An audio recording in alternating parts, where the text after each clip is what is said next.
well, Rich, how are they going to do this long term? Well, I don't know. Let's help them figure it out. Because if they don't figure it out, they're going to die. Yeah. You know, they're going to die a morbidly obese, diabetic death. So let's figure it out. Yeah. Whatever it is, let's do it. Yeah. And so we help our clients understand that, hey, listen, once they get done with our 90-day program, we want them to do this on their own. You know, to have the understanding, the knowledge, the tools to know, hey, listen, I'm not going to be perfect at this. I don't have to be perfect.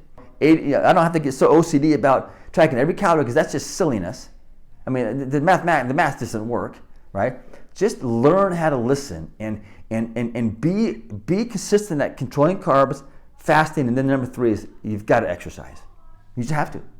Now, I own a gym, and it's an important part of my life. I exercise a lot, but I don't exercise to reduce my caloric load.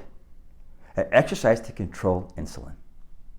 I also exercise to connect with my friends and, you know, my family, my wife and stuff, but, you know, ultimately from a physiological standpoint, I exercise to control insulin. It has nothing to do with calorie counting or restriction of calories or reduction of calories. Right. Don't even think about it. According to Dr. Bickman and most of the scientists that I listen to, strength training is the ultimate reducer of insulin. Is you've got to strength train.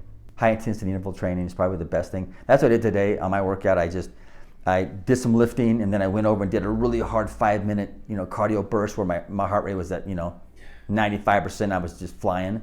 And then, you know, I let my heart rate come back down for a couple minutes, did a couple more upper body stuff, and then went back and did some more cardio. I did that about 6 or 7 times, and that was my workout for the day. But I also do a lot of endurance racing too. I've done lots of Ironman races, 100-mile runs, and so actually the real reason I got into the keto movement per se was because my first 100-mile run I did the Wasatch 100 here locally, and I bonked about mile 70.